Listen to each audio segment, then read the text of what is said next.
good, we will start the show. All right. Which is basically me fumbling from the mouth a little bit. I'll introduce Mons, and then I'll introduce you. I'll be here.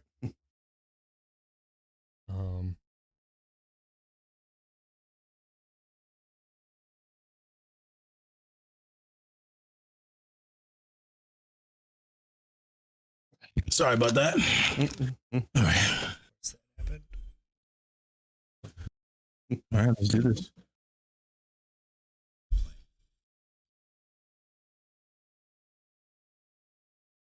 We are streaming right now, Mons. Nice. I'm checking the levels quick. All right, all right.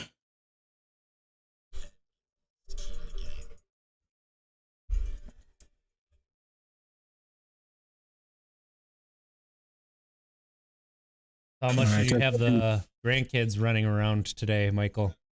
Yeah, they are. You may be banging on the door, so if you hear all Hades breaking loose, that's probably the little ones trying to gain interest. So yeah, you'll bear with me. How many grandkids do you have? I have 8 grandchildren, 4 daughters. So yes, I've been blessed. Sounds good. The sound. Yeah, it does. Crisp. That is funny. Every once in a while, you'll hear my kids upstairs, just like jumping around. And my oldest actually joined us for a podcast a little bit. We got to a super serious point, and Monte was making a really good point, and it was really poignant. And my oldest comes over yelling into the mic, "Uncle, Uncle," over the top of him. That's all you hear is "Uncle," and it was just like left it in. It's like, comedic timing. That's right. Can't beat it. Can't beat the innocence of children. Hey, I'm shooting for that. We can get back to that spot. That's right. I think that's what we all search for a little bit. We all yearn for that. Yo, Nick, what's up? Good to see you. What's going on, Nick? How you doing? Thank you for tuning in. All right. Everybody ready? I'm ready. Let's do this. All right. Welcome, and thank you for tapping into some Untapped Keg, the afternoon edition. I am one of your hosts, RJ Zimmerman, with my friend, Monte Ball. How you doing, big guy? Good, man. I'm doing well. I'm excited for this episode. We got ourselves a special guest. And, looking forward to it. I'm looking forward to this too. So we are fortunate enough to be joined by Mr. Michael Taylor, life coach, recovery coach, and just an all-around fun person. How are you doing today, thank Michael? you. I'm doing great. Thank you. It's a pleasure to be here. You'll bear with me if I'm looking off in the wrong place. This is my first time doing a podcast. I'm a geriatric, so work with me. I'm doing my best. Well, you're fitting in with us because we've been going for a year and we're still some amateurs at the whole podcast realm too. So learning on the fly, best learning. You know it. Life learning is the best learning. So. Like one of the first times that we had, like, we were watching, we were doing a sports podcast, and all of a sudden, everything just all Hades, like as you put, broke loose. Like everything started going wrong. We're like, okay, what's going on though? Why isn't this working? Like it took us a half an hour, and then we're just like, nope, we're done. Sorry, this podcast isn't being recorded tonight, everybody. Murphy's Law. Everything that can go wrong will go wrong. That's right. There you go. So, very true. Hopefully we keep it together. Our technical support is on deck for this episode. That being RJ, of course. I was gonna say that's my 3-year-old upstairs. I just have to go get him. But my 4-year-old running the touchscreen is probably the most efficient one. Isn't it amazing? My 12-year-old granddaughter, my 5-year-old granddaughter are just flowing across these things. And pop up, let me show you how to. yeah. I'm just amazed by that. We are in the future. That is for sure. But again, we are super excited to have you, Mike. We can call you Mike, correct? Yep, Mike, Michael, Peter. Right. Call me whatever you want. Awesome. We're very excited, and again, obviously here at Untapped Keg, we love to bring guests on who who we strongly believe that our listeners are going to enjoy. So we're looking forward to learning a lot about you. So the floor is yours. We'd love to learn about your passions, what got you on the path that you're on. Obviously, myself and RJ as well, we're both in recovery from alcohol. We're very, very open. And so we would love for you to share whatever it is you would like to share. And we obviously will be asking you some questions along the way too. So let's start off the top. Who is Mike Taylor? Let me give you the synopsis short version. Born and raised in foster care in Washington, D.C. In the 60s to 70s. No parents, more or less self-raised street kid. Married, very young high school sweetheart. Overwhelmed by life and no coping skills, turned to addiction, made some horrific mistakes, wound up doing a 15-year sentence for armed robbery with a pellet gun. Real genius there. So like I said, I did not get arrested. I got rescued because I was literally on the path to self-destruction. And as much havoc as it caused, it actually saved my life. Right. Got out, got remarried, 15 years, horrible divorce, relapsed into absolute insanity. Basically woke up one day and said, this is not working. You're not good at crime. You're not good at addiction. So let's try something else. So, we decided to join the real world and do what other people do every day without a bozo prize, without a reward, without expecting to be congratulated for, showing up for life.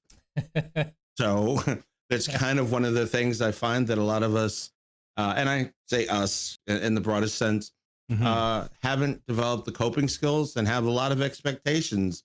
We want the same things that other people have without doing the work that they've done or having the skills for coping up with life's problems and the things that go on in everyday life.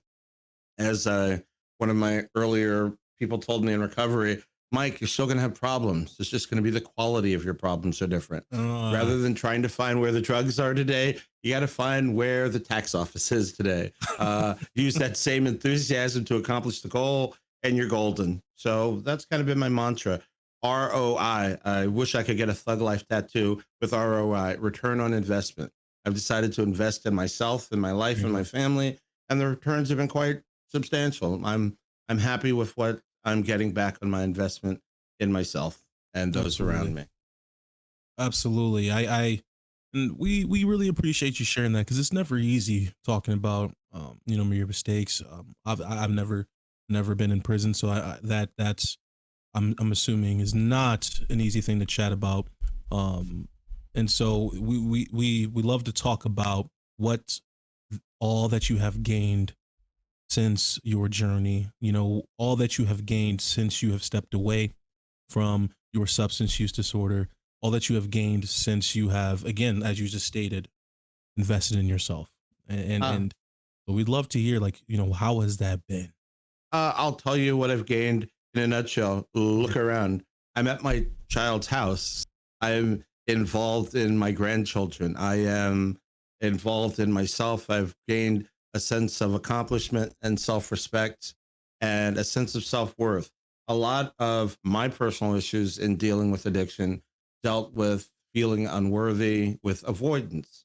It's much easier to be high than to deal with the fact that I either did some cruddy stuff or I didn't do some normal stuff that I should do, or I'm overwhelmed by what I'm supposed to do. And rather than doing that, I spent an enormous amount of effort avoiding that. I like to say that if you take your average CEO and you take your average person who's using a substance, the same amount of effort that goes into waking up in the morning without a dime in your pocket and coming up with $200, $300 to support your habit, the acquisition, the use, all of those, that drive is the same drive. You're an addict. What are you doing? Quality control. You're doing management. You're doing acquisitions. You're doing all of the same things in a different way. And until you learn how to morph those skills, in my case, I learned those skills and then I put them to evil. But the point being, once you start to get some sense of self-value and reconnect, and frankly, take the time to feel it. Ouch. Not always the most fun thing, but once you start to do that, it's not so bad. And you know what? The second thing, and we were talking earlier, you got to be able to laugh at yourself. If you want to stay here, I'm sorry. This is a very serious subject. It's literally life and death. But if you can't laugh at some of your own stupidity, if you can't laugh at some of the situations you've created or the insane lies that you've told, you're drunk, you're falling down, you're literally leaning sideways, and you're telling someone you haven't had anything to drink. And if they light a match, the room is going to explode. But hey, if you can't realize that, that's funny as hell. And thank God you're not there anymore. But if you can't get a chuckle, that's what keeps me centered, realizing just how gosh darn stupid I was, how funny some of my insanity was. And, I'm here. Tomorrow's here. As you hear, sorry. The grandkids are here. Don't apologize for the kids ever. All right. But I'm a part of that. I'm a part of that now to some degree, and working more on reestablishing those bonds, that trust, and showing that, hey, you know what? I know I'm going to get hit with some lefts and rights. I'm going to get hit with so many lefts. I'm going to beg for a right by life. And I'm okay. I can do that now. I've developed the network, and frankly, as you said, just coming right out with the fact that you're an ex-felon and the time you spent in jail and what you did, I'm all about being above board. I have no shame. I have no pride in it either. It's not like, hey, but at the same time, I own it. And once you own something, you kind of take some of the mystique out of it. You take some of the power out of it. And it can't hurt you. I like and that. You can move forward. I like that. I like how you just stated that is when you own up to your mistakes. Yeah, you sort of take that power away from others who plan to use it against you. You take it from them, and it's no longer ammunition to be used against you because it no longer hurts. I like you saying that, because a lot of people don't realize that part of the process of recovery is realizing that not everybody's going to forgive you. Not everybody means you well. And just because they're family or have been friends doesn't mean that they're not, sucking on a glass of haterade and really happy. Some people thrive on your discomfort, on your being the black sheep of the family, or in this role. You've been so long. They're comfortable there, and they're not comfortable with you changing. And it's hard to realize, like, why do I feel like I'm not being supported? Because you're not. Because you actually are being undermined by some people, and you got to realize that's going to come your way. That's deep. I love these nuggets that you're throwing out there. So one example of myself taking a long time to own something, I didn't call myself an alcoholic till we started the podcast. And it wasn't even just the podcast. It was like 8-9 months into the podcast was the first time that I said I'm an alcoholic. The first time was really uncomfortable. Now I can say a little bit. Now I can say, like, without, a little bit of a backlash or recoil or, a sour face, I'm an alcoholic. I'm RJ. I'm RJ's and I'm an alcoholic. And there is a lot of power in taking that back, that you are. Like, that's so true. Now let me ask you a question, because that sends me to, and I don't want to go to too much of a tangent, but when you say you're an alcoholic, is that a title? Is it simply naming a thing? Or is it, what is that when you say you're an alcoholic? That's a really good question. I think at first it was a title, a little bit of a title. And that's why I think I kind of recoiled from it and had a little bit of a sour face. But now, just a description of why I'm in recovery or why I'm sober. Because even though sometimes my mind likes to think, maybe I could have like a drink or two and I'd be able to control it. Nah. Becca, the Unashamed Alcoholic, last week said she plays it out till the end. I have to do the same thing. Play the tape to the end. Yeah. I have to do the same thing. That's so true. I like that question. I'm going to end up with empty bottles around me. I'm going to end up with, who knows where, somebody's house that I shouldn't be at, probably naked. And wondering where my socks are. That can go so many different ways. Right?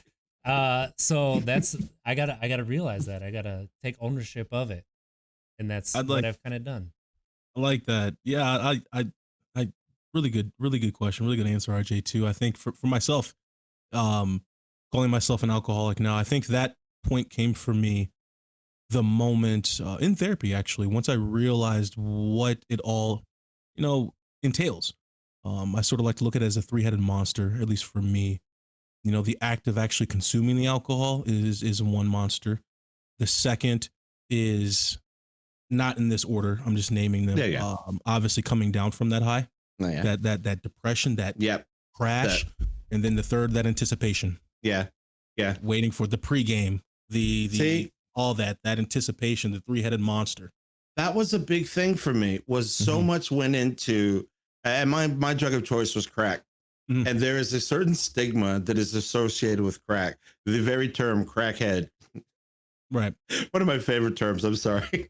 Because it's funny as all get out to me, the hierarchy, because an alcoholic is higher on the food chain than, let's say, a heroin addict. Yet a heroin addict will look down on a crackhead. And these are terms and it amazes me that there's this separation and there are these stigmas associated with addiction. Abuse of self and others is abuse of self and others. And it's just funny to me how even in our lowest state and in our different, we will still categorize and find ways. Well, at least I'm not on heroin, or at least I'm not smoking crack. And the crack guys, well, at least I'm not a drunk. And you're like, really, guys? We're kind of all in the same boat here. So, I mean, can we just grab a paddle and start pulling in the right direction? There it is, the key thing there. But, I live to laugh, and again, I'm the guy who will go to a mall and literally people watch, and I will laugh at everybody's outfit and laugh at my own, because here I am, fat guy out in my little brother's t-shirt. Okay. If you can't laugh at yourself, it's a whole different thing. Then it's malicious and putting down. But if you can find the humor, like, don't you have any friends? How did they let you go out looking like that? Okay. And my friends obviously abandoned me. Look what I'm wearing. If you can't be in that zone where it's a true back and forth laugh, it's not at someone's expense. It's just at the nature of life itself. That's the beauty of getting. And I hate the term sober, because we're not sober. We're just regular. Everybody else isn't sober. We've joined everybody else. And yes, it is sober. I get it. Don't get me wrong. But there are just certain, for me personally, that come with that make it seem like we're setting ourselves apart when our whole mission is to rejoin normality. I'm not so much sober as I am here today for life. The fact that I have to be sober to do that is key. Let's not forget that. But, I don't want that to be my mantra, is sober. I'm an addict. I'm sober. No, I'm Michael. I'm here today. Oh my God, I want to strangle this person because and this is going on, and I'm in DMV line, and these are life's problems. Look, the sun would come up, good reason to get high. Oh, it's a gray day. That, man, look at it. It's outside. Well, might as well grab a blanket and a bowl. I need not a reason. So if I need not a reason to use, I need not a reason not to use. So there we go. I find that the smarter people are, as it were, the harder it is to get sober. There's that word. And to maintain, because we have such a great defense system. We have all these amazing rationalizations for why we are where we are and what we do. I had a friend who would get high, and when he got high, there are all these affectations that come with, we call them geeks, like when you're smoking. This guy's geek was his arms would go up, and he would be talking to you like this. In his mind, he was behaving perfectly normal. No idea that he's acting like a Tyrannosaurus Rex while he's talking to you and swearing that he has not smoked any crack. Okay. I haven't done any drugs. I didn't. The give is there. Jim, could you open the door? Dude, come on. This is what happens, because he's got this great defense mechanism that tells him The world is buying his story. I am not high. I don't know why you would think I'm high. There's nothing going on here. Keep it moving. Dude, come on. It's really funny when we get sober and we look back at our geeks and our behaviors and some of the insane lies we've told our families, but we believe them. And that's the wonderful thing about your mind and Insidious. You will believe your own bullshit. Yeah. And gobble it up. And it is gourmet bullshit. Until someone says, excuse me, like the emperor and the kid with, you're not wearing any clothes. Hey, that's bullshit. Once that comes to light, what a difference. And everyone has what they call aha moment or that comes to light moment. I think I was in the middle of smoking crack in a windstorm. It was blowing rain. I mean, rain is coming sideways. And I'm trying to hide behind a telephone pole. Of course, this isn't working. At some point, it dawned on me as other people are running with their umbrellas in, you might have a problem here. Bitty one. So, yeah, I've had a couple of those moments. And it's funny how even after that moment, you'll still go out and do it until some shift occurs. But that shift can occur at anything, and you never know what it's going to be. Right. Same thing, that shift back can occur just as easily if we let our guard down. If we forget where we've been, then, you're destined to repeat it. So I'll never forget it, but I will not carry it around like a burden. It's like a shirt. It's here. I get it. Right. It's a shirt, but it's a funny shirt. Come on. That's all I'm saying. I love your outlook on it all. I think you're right when it comes to looking back on how you acted. Obviously, hindsight being 2020, you're at a very comfortable place right now in your life, spiritually, emotionally, physically, etc., to where you're capable of looking back and being like, wow. Have you seen me? You said physically. Have you seen this? Oh man, okay. Oh man, you look good. Right, you look good. Trust me. You're looking wonderful. Thank you. Right now, you can only see neck down for me, and that's for a reason. There you go. So, no, man. Funny story. I was looking up pictures because we were going to record the podcast earlier with just audio. And I look up Monte Ball on Google and I hit images and all these football pictures come up. And I'm like, who is this person? This is from another life. I was tiny. They are not this the is same you. person. Okay. And I'm perfect segue. Perfect segue, though. I did not. I didn't want to say anything, but it was, I was like, I remember that, but.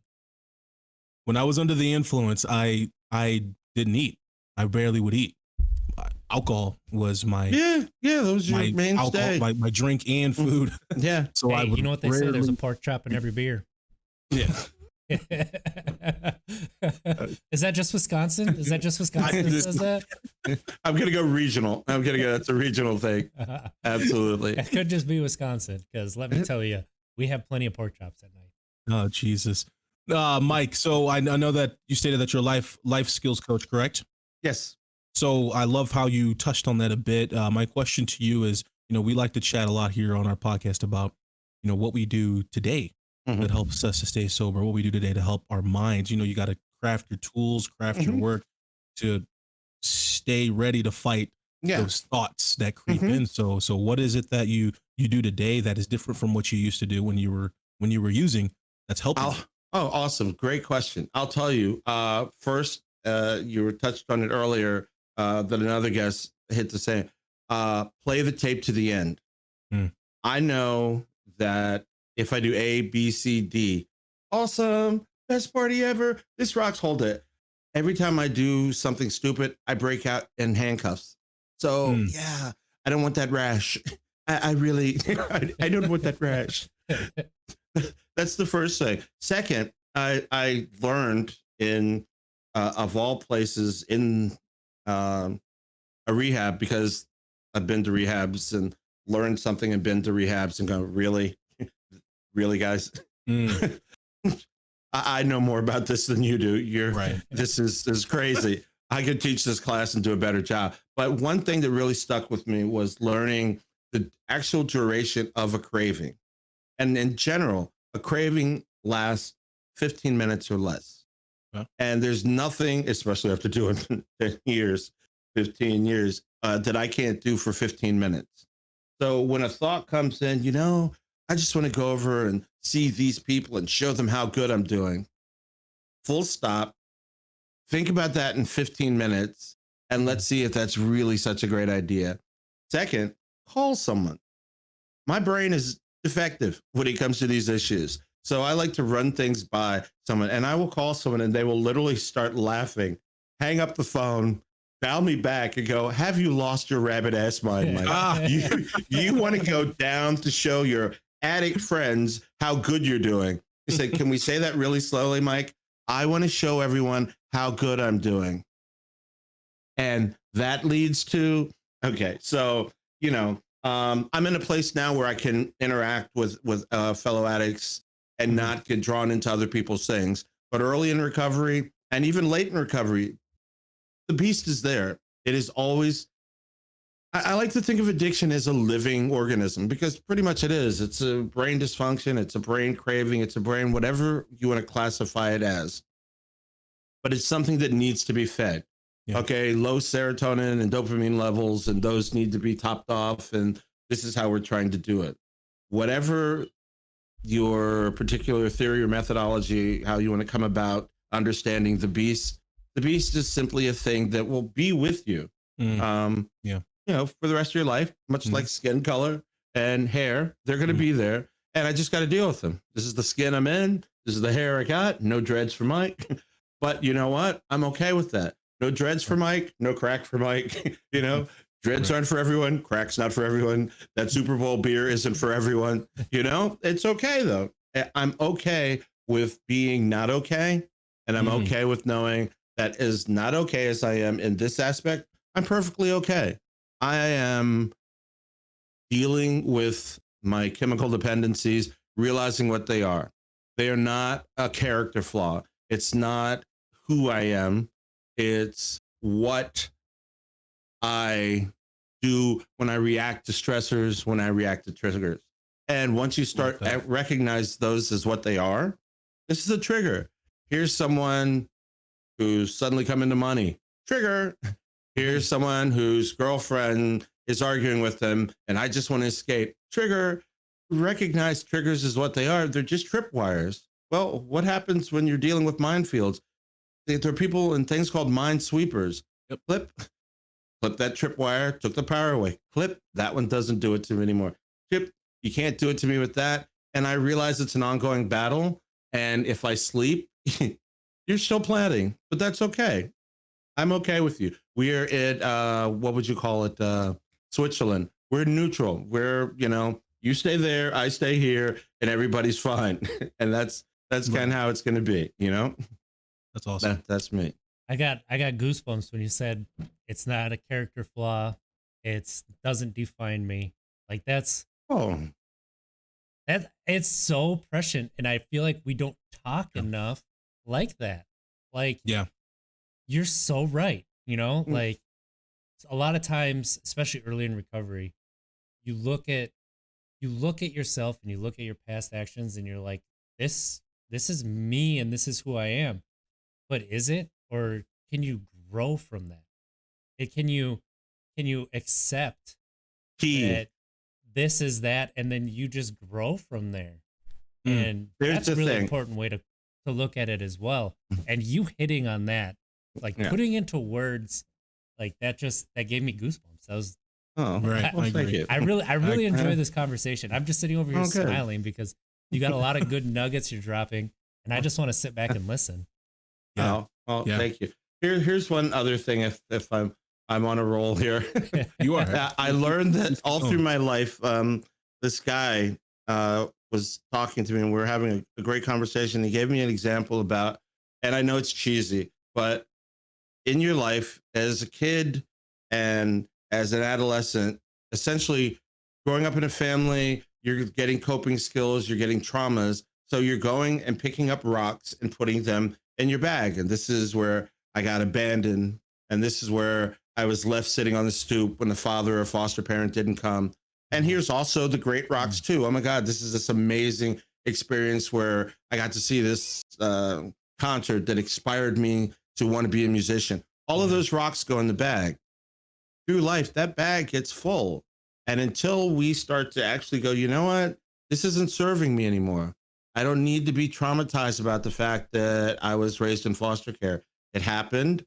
I built all these defensive walls around me to cope with that. But at this stage, set it down. Right. And as you start to unpack your backpack, there's a lot more room in there for good stuff.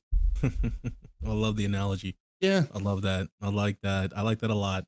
I think that's important. Yeah. We tend to carry, our stress. We carry it so much to where we can see physical signs. Yes. Of you carrying stress. Some people's shoulders are up here. Oh, absolutely. Some people are, kind of crunched over or slouched over in a sense. And so I think that is actually very, very important. And mentioning that because let's try to stop it before it gets to those physical signs. And let's try and actually go, you know what? I did have this and this and this. Yeah. They're not serving me anymore. You know what? I don't need to block myself off from getting close to people because this woman broke my heart or this person abandoned me. They did abandon me. And it's not that I'm a bad person. It's also that person had their own stuff they were going through, their own issues. So I can't take on their decisions. Did their decisions affect me? Yeah. But if I start to actually look at myself and go, you know what? I don't deserve that. I have to cope with that. And if I can make peace with that, I can let that go. Yeah. And I can give that back to the universe. So let me tell you a quick story. When I was about a year and a half ago, March 4th, I was living in Death Valley, California, working at Tacoma Hot Springs. Everyone go to Tacoma Hot Springs. Amazing place. Healing Vortex. Nice plug. Nice plug. This episode brought to you by Tacoma. Okay. So the roads there literally go on for hundreds of miles, and they're often 45 minutes to 3 hours in between towns, depending on where you're going. I was on this road and driving the car coming towards us. I was a passenger. The wheel from a fifth wheel, a thing that was being hauled behind a truck, detached, hit our car head on. Car rolled. Oh. The car rolled 6 or something times. Literally, absolutely. My back is broken. My neck is crushed in 3 places. I have a herniated, I forget what you call it. But anyway, a hella accident. Wound up being airlifted, shock trauma, to Las Vegas. It took them 45 minutes to get to us after they were called. So that's how distance it is. Point being, as I crawled out of that car after it rolled and the driver had gone to get help, I'm black in the desert. There are no lights in the desert. My only thought was, if I can just make it to that light, someone will see me. I've got to make it to the light. And I literally crawled hand over hand to make it to the light. And you would think it was a football field, but it was basically the length of a car once you rolled your body out and went from the driver's door to the headlights. I think of that in my addiction, in that I just had to make it to the light. Once I make it to the light, I could be seen. And I could be seen as who I am rather than who I was. So I take that with me, that, there are going to be struggles, there are going to be times, and it was a horrific thing to happen, but I made it to that light. I made it to that light. It wasn't easy by any means, but once I got to that light, guess what? Someone saw me, people ran down, I was given assistance, I was given support, I was medevaced, but I got what I got because I made it to the light, and I didn't give up on getting to that light. And that's the thing that has to happen in this. We just got to remember, you got to hold on and make it to the light. Because once you get to the light, wow. Wow. That's an amazing story. Sorry. Are you okay? No, are you okay now? How's your recovery been from that? Tacoma Hot Springs has been amazing for my back. I'm sorry, I'm having fun with that. That's good. No, we need to have fun with it. Yeah. That story was incredible. That's an incredible story, and the way you related it, and but physically you're doing okay. It hasn't. I'm doing okay. I'm probably going to need back surgery. Broken vertebrae, but I got a settlement for the accident. And instead of smoking it up, I bought a house by my grandkids. And I'm in Mississippi because I'm a different person. But had Michael, the crackhead, got money. I'd be in Vegas probably. Hold up somewhere. Hey, at least you weren't doing heroin, right? Oh, there you go. I wasn't one of those people, right? Or those alcoholics. Right? Oh, yeah. The alcoholics. Yeah. I tell you what, Mike, they stink so bad.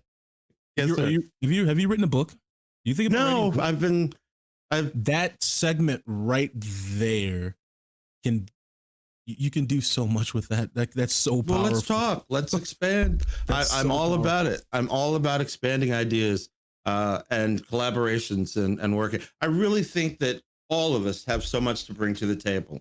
And I think that what's lacking here is there is not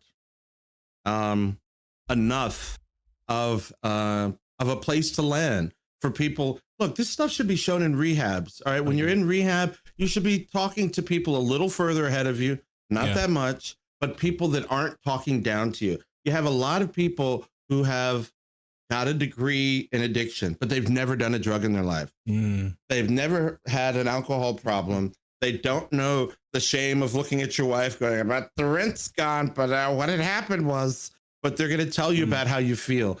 You know how I feel theoretically. For me, there's an inherent value to someone who I can look at and speak truth to truth. That lived experience. Yeah. And it doesn't take away from people with degrees who've studied and dedicated their life and are genuinely sincere in their desire to help. And God knows there's a skill set there. But I just think we, my fellow muckety mucks, undervalue what we have to offer each other. And I just want to see more of that in the mix. You know, I want to see more of that. I agree. I appreciate you sharing that, because when as you were sitting there sharing your story and while you crawling and stuff, I was just thinking, like, that is first off, you know, I take my hat off to what you had to go through and you powering through it, and you know, gaining strength from those moments and being able to share your story to us. So we're extremely grateful, and also our listeners as well. And as you were sharing that part, I was just like, man, like your whole story, your book, well, not your whole story, because there can be so many more. You can do so much with that piece right there. And that's powerful. That is so powerful. Well, thank you. Lived a but literally, pass out, you have thoughts, and God knows if I gave you that, it's not my life flashed before my eyes, but there is a thought, oh my God, I'm going to die here on this desert floor. And what is there? What have I left? What carnage have I caused? What apologies have I not made?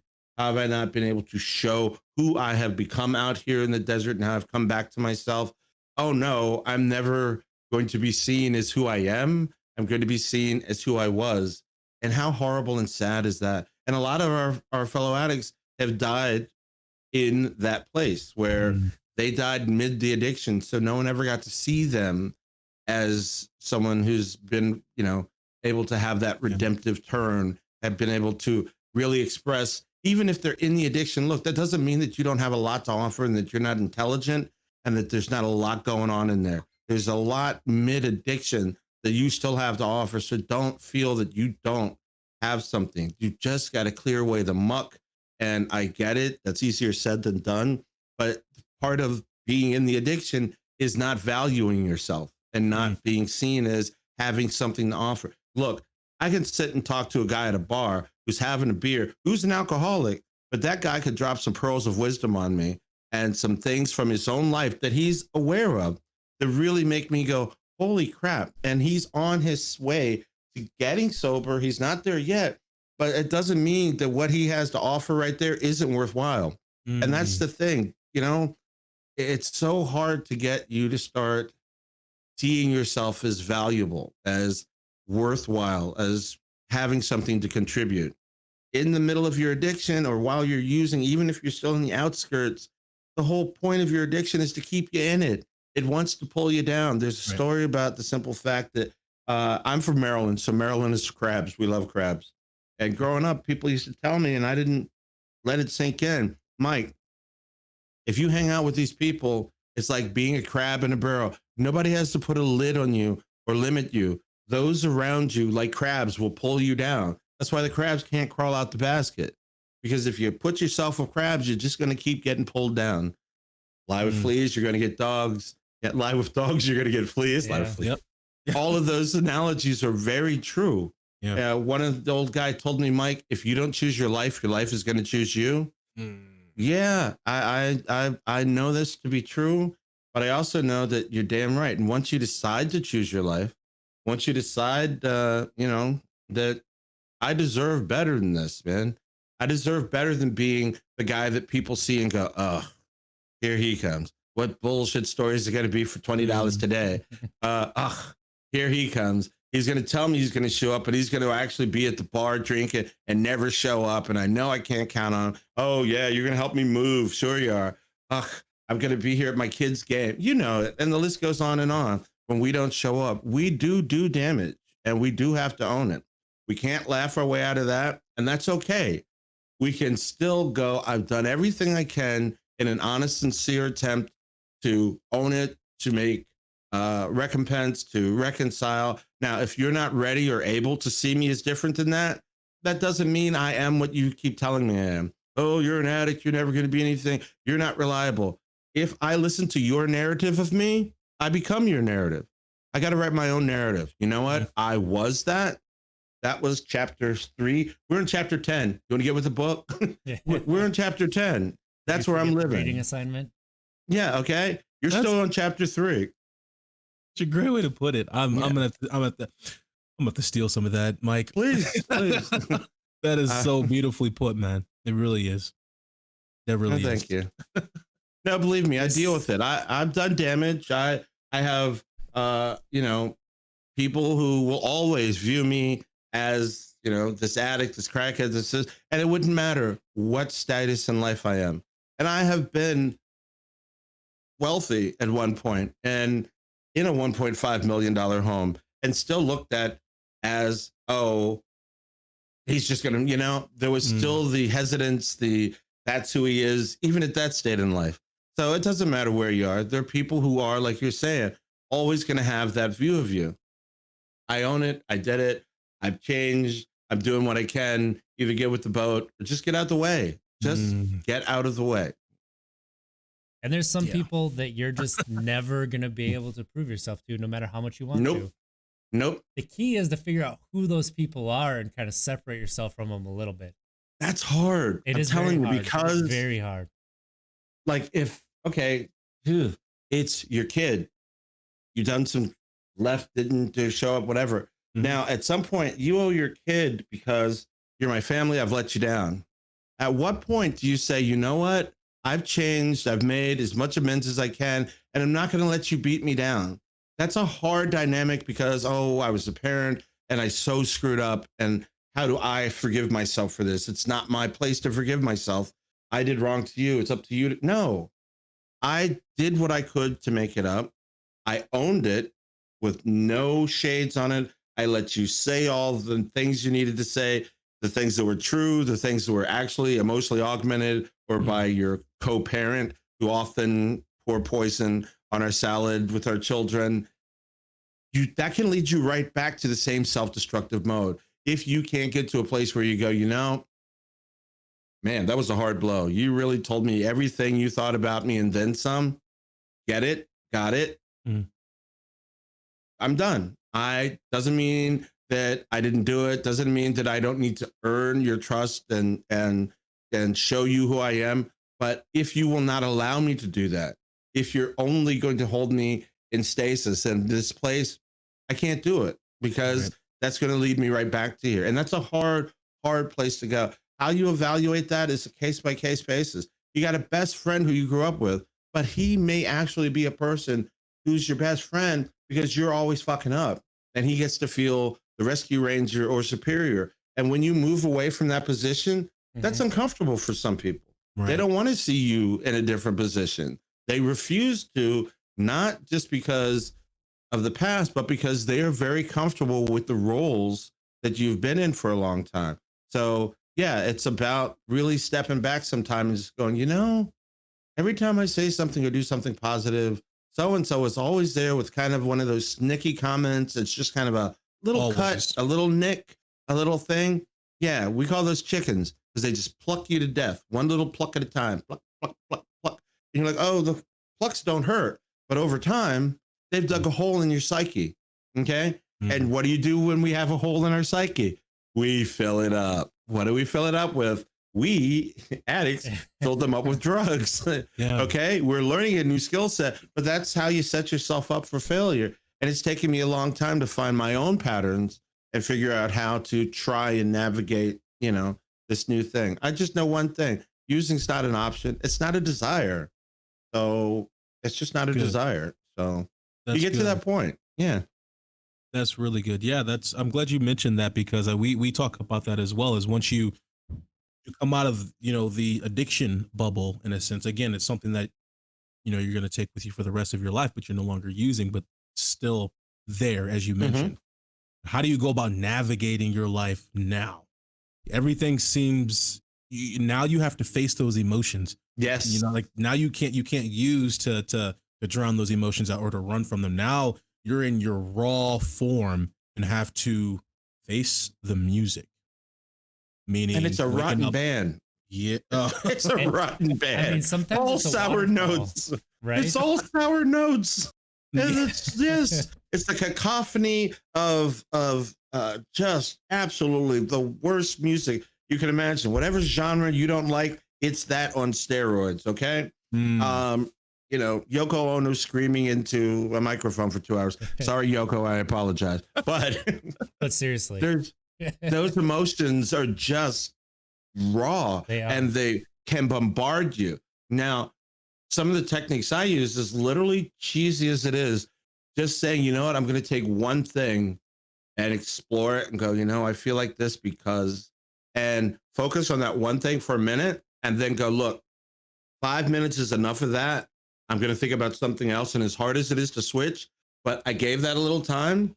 And now I'm to a little time. And now we'll circle back to that, but I won't allow myself to dwell on something for only so many minutes. And then I'll go, all right, cut this out, because I'll spiral, and I know that about myself, because I can get into where, you really need to own all this crap you've done. And only a bad person could have ever even done such things. I don't care what drugs you're on, man, you really had to cut off your conscience to be able. And it's like, no. This dialogue you're trying to feed me is all to one purpose: so that I feel like crap, so that I feel like I have no options, so that I come back to my beloved. Oh, thank you, baby. So good you're here waiting for me. Yeah, no, we're not getting back together. All right. Never, ever. That's a true breakup. But it's really funny the way, our minds are fascinating things, man. You can, and I become obsessive compulsive. It's why, I love music. I'm a drummer. Give me a beat and I'm in heaven, and I just zone out on it. I realized that same myopic focus can go into negative. A trait that's great can be a trait that's bad.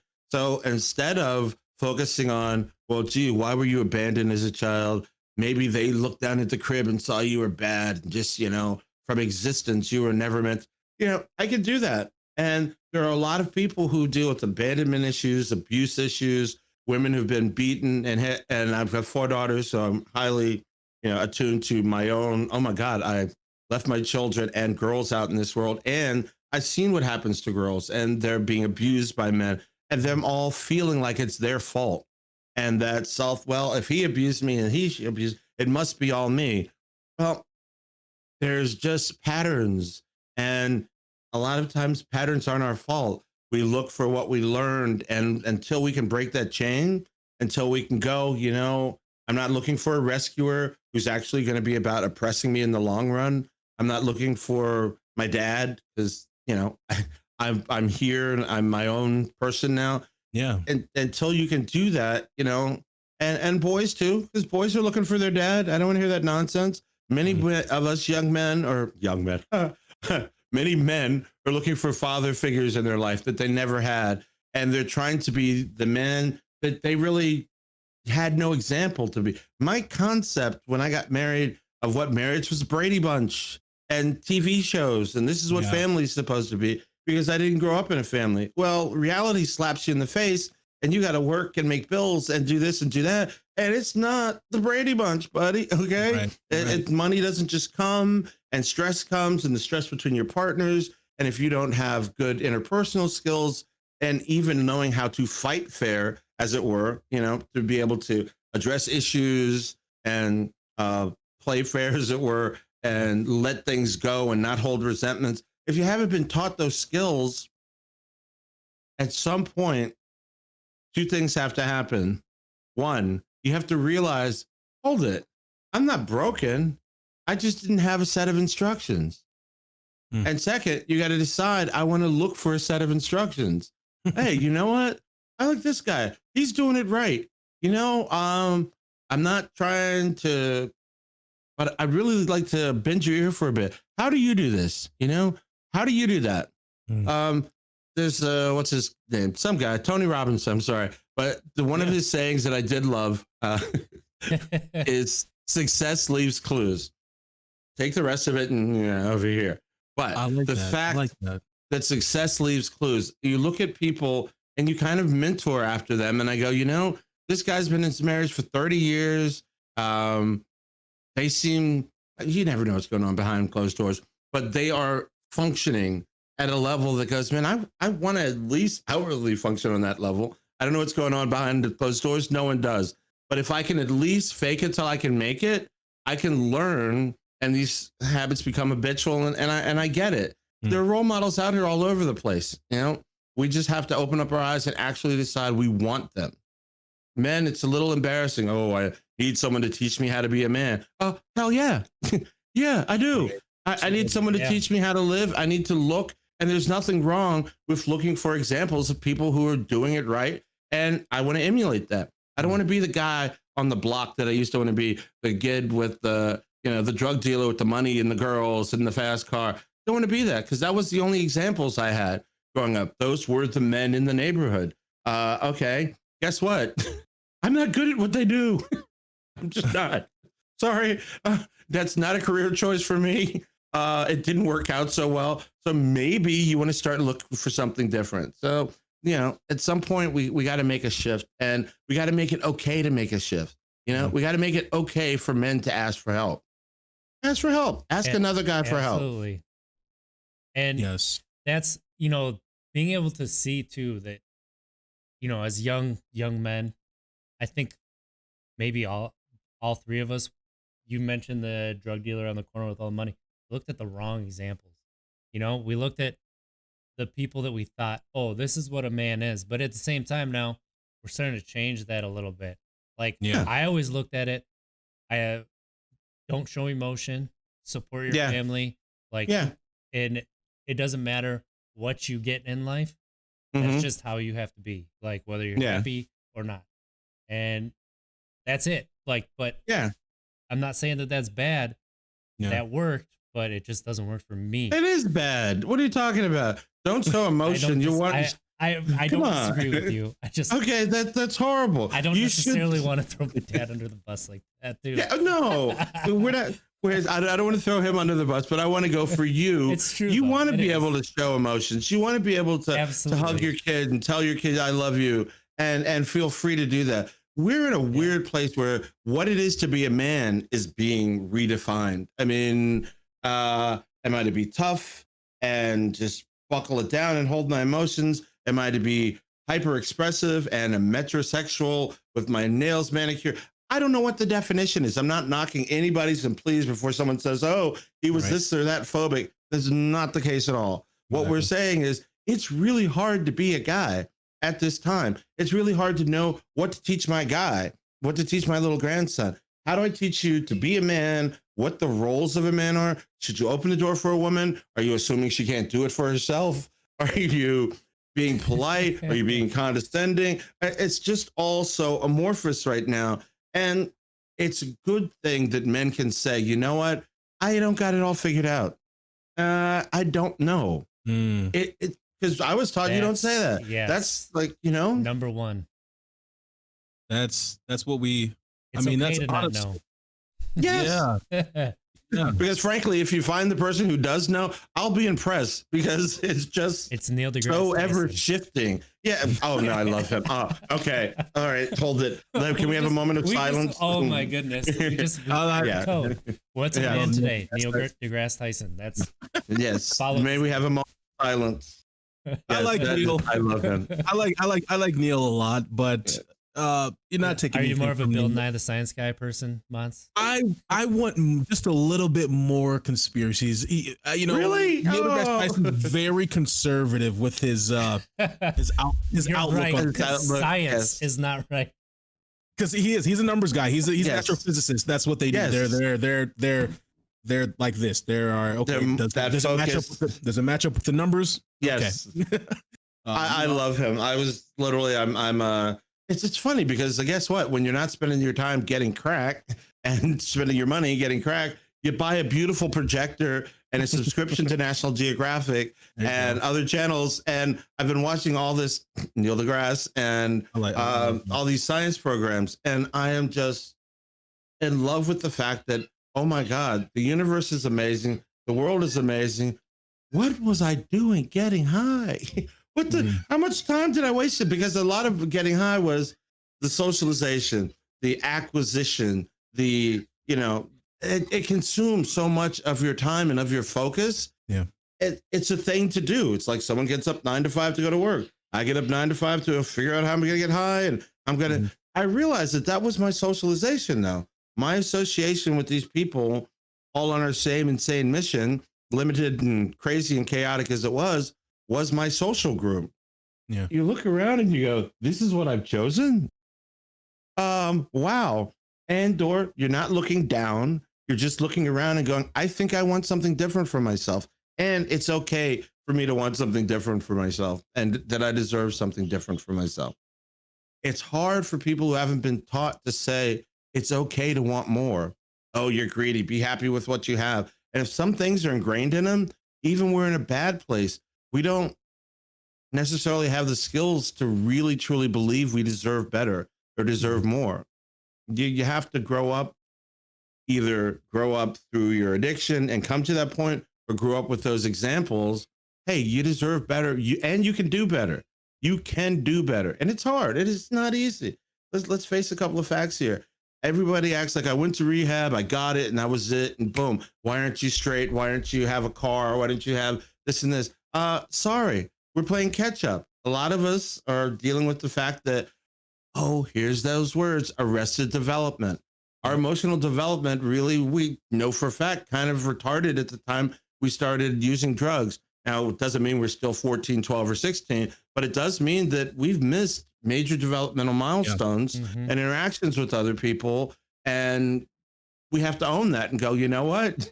Okay, that's where I'm at. That's why I still laugh when I hear someone say silly teenage boy things. I'll giggle in a meeting. I go, all right, that's a definite sign. That's because it's still funny. Let's be honest. Okay, I'm trying to decide that. Am I arrested development or is it still funny? It's still funny. It's like every time I fart around my oldest, he laughs. Daddy, you farted. You're funny. It's like, okay, it's funny at any age. Okay, there you go. Okay. There are some things that are, I always try to say, man, my addiction has really kicked my butt because here I'm in a serious meeting with all these, suits and whatnot. And someone will say, something stiff, this or something, but I will giggle like a teenage boy. And I'm like, wow, Mike. Okay. I'm not sure where you're at on this, but okay. It's good to know I'm okay, that it's universal. All right. We're all guys. We're always going to be guys. So that's okay too. I feel better. I feel better. Yeah, no, it's so funny that you say that stuff because I think, our community, the recovery community, we all understand like it's not as if we're taking life as a joke now or as everything is a joke. We understand that no matter what moving forward, my life is going to be better if I stay away from my substance use. So if we already wake up feeling like, okay, I'm going to crush today. No matter what happens today, as long as if I stay away from the bottle, I'm always going to be feeling good. So I think that's how I kind of view it when it comes to us making. I got to hit you with that one. Yeah. I wake up and go, oh my God, this day sucks balls. Excuse my language. No. Sorry. It's all right. Everything humanly possible is going wrong. My grandkid just ran in to wake me up, stepped on my balls, and then fell on my nose. So this is my wake up. I didn't know you woke up in the Zimmerman household. And I love you. Nice. Yeah, I like the references.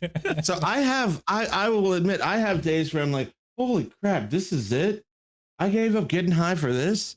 And like, my tooth hurts. I don't have insurance. And what am I? But I will go with you that at the end, no matter what else, it ain't going to get better by getting high. It ain't going to get any better. I'm not going to have any more money. I'm not going to have any more self-esteem. Well, again, it goes back to the mantra that lives in my head. I'm always going to have problems. It's just the nature of my problems is going to be different. And I'm okay with the nature because, oh my God, as you say, the nature of my problems, waking up with sore balls and a broken nose is a lot better than waking up with sore balls, broken nose, no wife, empty bottle, in jail with handcuffs going, what the hell happened? I'll just take those two. You can keep the other three, you know? So it's an a la carte menu when it comes to misery and pain. So I totally agree with you there. That's very true. And I'm so glad you corrected me on that because you're right. Yeah. Obviously, every day is not great, but you're right. The stuff that we have to manage, just life in general, is what we got to manage now. But we're not going to make it worse by using. Yeah. No. We are going to make it worse. We're not going to make it better. We're not going to make it worse by using. You heard it right here. You're right. You're not going to make it worse. Why not? What's the worst that can bottles up? Well, you're about to find out. Yeah. I'm not gonna make it worse. As you get to, I just got back from Missouri, 5.5 hour drive. So I'm I gotta have some fun with you. But no, you're absolutely right. You know, life serious months. You can't. This is the thing, guys. Please keep doing what you're doing because so many people are out here. This is a serious subject. Lives are being lost. Lives are being destroyed. Fortunes smoked up and ruined. Yeah, it's true. Yeah. And it's absolutely true. There's no one who knows it more than us, that we've all either lost friends to the field or we've seen or created the carnage. We get it, people. But guess what? It was damn funny when I sat there telling the stupidest lie with my arms like this saying, I'm not high. That was funny. I'm sorry. It was stupid. It was idiotic, but it was funny. And if you cannot look for the laugh, if you can't, why are you here? All right. Being sober should not be a quote unquote, just straight and I'm serious. And this is, have you done your step work and have you read? No, guys, guess what? I need to associate with different people. I need to reassociate with the people who probably wanted me around the whole time, but I was too busy being drunk, high, or whatever to be here for. Most of life, for most of us, is already going on around us. It's just waiting for us to rejoin it. You know, very few people have to go out and find a life. And there are people who are isolated and they don't have a boatload of friends because only people they know were their drug friends. So you really do have to kind of start from scratch. But guess what? That's not the worst thing in the world to go to. There's so many things online where there are meetups and there are things where people are going to do, painting classes or meeting up for hikes. So there's no excuse for saying, but I just can't make friends. Or there's us. There you go. There you go. Give a call, come in, turn in. Absolutely. Yes. Send us a message. We'll answer you. I promise. You can there you go. You sent us a message. Nobody should feel isolated and alone. And nobody should use that as an excuse to go, well, I would, but I don't know anybody anyway. So nah, man, not going for that BS. Reach out. There are people here. There are people who give a damn. There are people who've been where you are. And that's the other thing. We can get to such a place where it's just so serious that we feel like, my very nature is just telling me constantly, I'm the worst thing in the world. I've done the worst stuff in the world. I'm a horrible human being. It's all my character. I must be shit. That's why I'm no. That is this cycle. And you got to break it. You got to just remember, you've done some dumb stuff. Don't lessen the dumb stuff you did. Don't lessen the fact that you need to go to some people and say, you know what? I'm sorry. I did this. I own it. It's yours, man. Yeah, I'm done. I own it. I gave it up and I'm exhaling. There's a really thin line between saying, well, I did this. I forgive myself and it's okay. Well, no, you can't screw people over and just say it's okay. You got to change. Okay. But you're not going to go back and change what you did, no matter what it was. It doesn't matter what it was. You're not going to change it, but you can change going forward. That's the thing. You can always change directions in anything going forward. And that's kind of how we decided to build this community. And what we're doing is we're trying to create a place for people to be able to grow, because you don't grow from all the positives and everything. You grow from rock bottom up, right? You grow from your mistakes. You have to start at your base and then go and be better. And that's what we understand. That's what we like to do. Like, we've made a lot of mistakes. We try to be, upfront about it and let people know, hey, we were not great people. That's why we're sober, right? I mean, that's why we have a glass house. We ain't gonna throw a stone at you. I'll go with you there. I was gonna go. We were good people. We made bad choices. Okay, that's true. Yeah. That's true. Yes. Yeah, true. You're good people. We just made bad choices. But that's okay. There is a lot of truth to that. And when you grow, you obviously make mistakes along the way, whether you think you're right, absolutely, whether you're not necessarily like, that the decision you're making is not the best decision, but you make it anyway. You can grow from that, and that's really where it comes from. Absolutely. Yes. So giving people a place to grow is kind of what we look at. And, we're going to allow people to make mistakes and grow. And that doesn't mean we're not going to hold people accountable, but you can't hold people accountable if you just throw them aside and in the trash.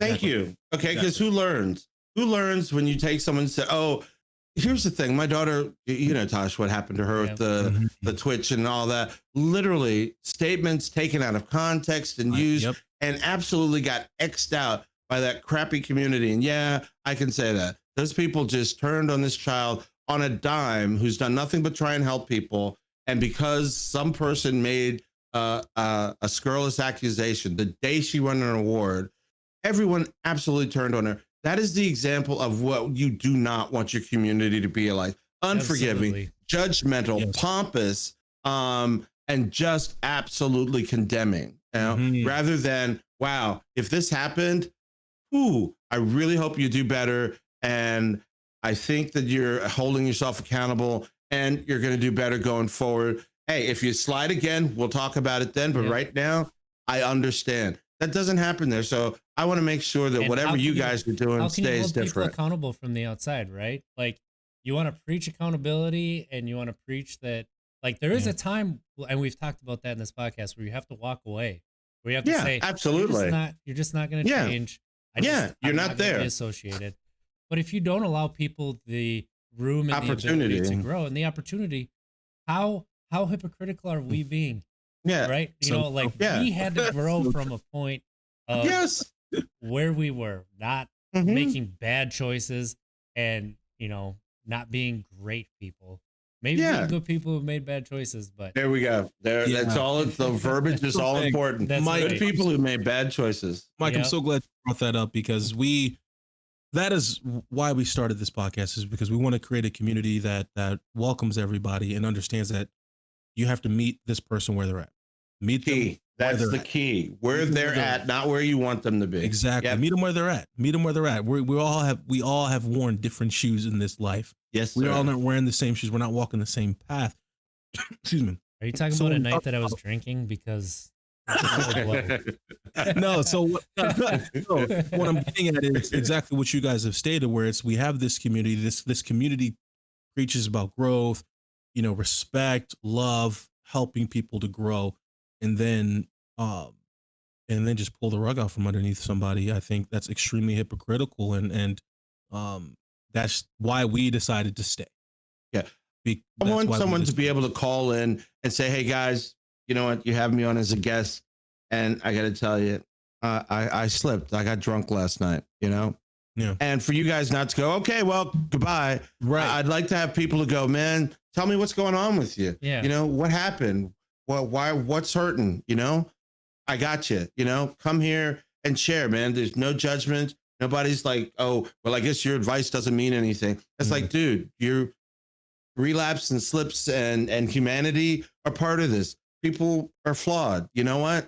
I'm not going to judge you. I'm not looking down, and I'm not going to look any different on you. Now, if it's the 88th relapse in 30 days, it's time to walk away. Yeah, but absolutely. you know, there has to be a line in that room for forgiveness. This whole concept is about forgiving ourselves and trying to create a community, I would hope, that is forgiving and supportive. Yes. And gets it, man. We get how hard it is. It's not easy all the time, you know? And it's not. If people said the right thing all the time, then there would be a lot of therapists, a lot out of work. Out of work. Yeah.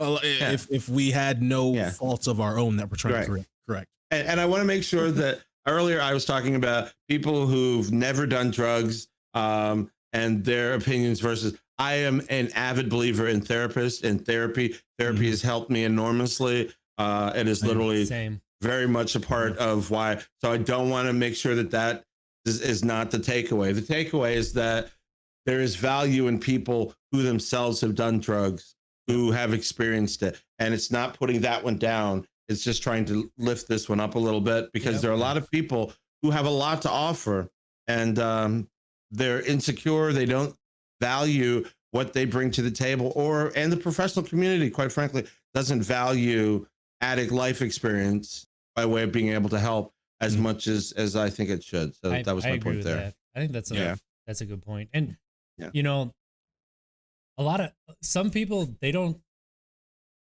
do this for added stress and everything. And I'm not saying it's added stress, but we accept the stress that comes with the growth, right? We accept the stress with trying to help people learn, you know, there's a little bit of stress that comes with listening to other people's stories. It's not always inspiring. Like sometimes it can drag you down a little bit. That's okay. There's nothing wrong with that. But we understand a lot. You're absorbing a lot of trauma and you're absorbing a lot of other negative experiences. And to be able to absorb that and let it go, don't discredit that, because that takes a lot for both of you to open yourselves up to your own traumas and share them, but to absorb other people's traumas and try and Tai Chi it and turn around and push it out there to be good. Yeah, that's a lot, and it's a great thing. And I admire you guys for that. Some people don't want that. There's nothing wrong with that, right? So that's another thing to look at as well from other other communities. But like we're here to stay. We're here to you better it's needed. Right? You better it's needed. We're serious when we say you can get a hold of us and let us know, and we'll try our hardest to help you. We're not medical professionals. Yeah. But you know, we do have that addict experience. Hold it, you're not? Yeah. All right. I'll write that down. Okay. Yeah. I was misrepresented, I tell you. It's Mike. Yes, sir. No, go ahead. Go. No, I was just gonna share. We're kind of getting towards the end, winding down. So if there was anything that you wanted to kind of share, last few words or what have you, and then we kind of want to learn a little bit about, you know, maybe if you play some video games or something, or you know, what's up. My daughter does. I will love to play with you guys. Let me wrap up saying this. My journey has been one that has been fraught with ups and downs of epic proportions. I'm talking Himalayan valleys and Himalayan peaks, from literally being born and left at a hospital to marrying your high school sweetheart, to failing at that, to marrying another woman and starting a government company with her, being incredibly successful, to being divorced and abandoned and short shot and literally kicked in the gonads emotionally, especially as a person with attachment issues, my stuff. So I know of up, down, and 15 years sentence, 10 years in prison for my own stupidity. And as I said, not arrested, rescued. I know of deprivation. I know of great heights and great lows. And through it all, the one consistent thing I can tell you more than anything else is the drugs don't help. They don't help. they hide, but they don't help. They never will. They never have. They haven't invented the drug that's going to help you. An illicit drug. It's going to help you. Viagra. Yeah. Guy, at one point I lost my mind. I lost my mind. I had 2 king size beds pushed together in a strip pole at the end of my bed. Okay, so trust me. I've been there, done that. And I swear I'm not kidding. It was one of the things my douche ex used in my divorce. But, we may have to bring you on another episode. I think so. A couple months from now and share some stories. I know about excess, and I know about the fact that one of the best things that's ever happened to me in my life is just being around my grandkids, being around my daughters, just showing up and going to the store to buy a new couch. Just interacting and talking to some person, having a girlfriend that you're able to actually say, this person actually cares about me. Have you met me? Realizing that, look, we're all here for a finite amount of time. We have all misstepped this way, that way, the other. Not a thing to be gained by beating yourself up. So much to be gained by loving yourself and saying, I deserve a chance. Those around me deserve a chance for what I can bring into their lives and my own. I have something to offer. That's each and every person. For the most part, there are inherently douchebags out there, but they're few and far between. Most people really are hurting, in need of help, or just trying to figure it out, man, and give yourself a break. Give yourself a break. Wow. RJ. I was going to say, Kit Kats have 4 of them, so. No, I'm just, man. That's Give yourself a break. Oh, there we go. Okay. Oh, I didn't get that. Teenage boy. I was going with 4 teats. I was like, what? I didn't get that either. Okay. All right. That was Zoom. I'm sorry. No, that was very, the wisdom is not lost on me. Okay. I'm sorry. I'm a dad. All that was such. I agree with that. Okay. That was good. Okay. Mike, yes, it sir. has been an honor. A privilege. Really, and a privilege. Yes. I truly mean that. I really do. We're very grateful that you have lended your time and been so vulnerable. And all your wisdom. I'm humbled, gentlemen, genuinely, and I genuinely like you guys. Addiction or not, I would want to hang out and have a beer with you. No kidding. Now that was a dad joke, okay? That was it. But I would actually love to get to know you guys as people. I think what you're doing is amazing, and you bring a sense of honesty to it that is that's not out here a lot, and I think it's wonderful. You guys have taken a negative and are really making it positive, and I could not be more serious. We'll talk about this off air about that project that I think we need to really work on. And you, my friend, I think will be awesome. I think there's really got something here. I agree. I'm excited. So, Michael, if people want to keep up with you, is there any way, the Twitter, the tweeter, the Facebook, TikTok? Do you have a TikTok? No, I don't have any of those things because literally I just moved down here from there. I will in a week. What I'll do is I'll shoot you something to add on as soon as I get the rest of this up. And for some reason, people can't find me on Facebook. I don't know why, but when they look me up, it just they don't find me. So, but we'll work on that. But I'll definitely shoot you some information. I'd love to have people reach out. I really just like the opportunity to interact with people. It helps me, whether or not people get it. Talking to other people and interacting with other people in this way is really helpful for my sobriety, as well as I like to hope that it in some way helps and enhances them. Well, like I said, we are so grateful you lending your time to us, especially with your grandkids. I'm sure you want to give back to them, and we're very fortunate. Well, thank you guys. I really appreciate it. We would like to extend an open invitation anytime you'd like to come back. Hit us up. Don't do that. Fun. Don't do that. It'll become a 3-man show. Okay. Be careful. Get a new overlay made. I would love that. I may take you up on that. Remember. All right. This is a verbal contract for those of you listening. I would love it. Well, guys, thank you so much for your time. I will give you a call a little later, and let's flow. You, sir. I really want to get you in on a thing, and let's see what we can do here. Let's bring something unique to the sober community. Yes, please. Yes. All right. So everybody, let's have a good week. Thank you for catching us on this a different kind of time, and let's try to be better tomorrow than we were today, because at least if we don't make it, we tried. And let's have a great week. We will make it. We will be better. We will be better tomorrow, because just by the very act of breathing, we're going to learn something. I don't care, even if it's we let someone else in line in front of us. Every day we're going to learn something, and we're going to rock it. We are going to rock it. We are going to rock it. All right. No, we appreciate just the positive outlook on everything. That's what we need, and you've been very helpful. So thanks, guys. I appreciate it. All right. Take care. Take care. Be in touch.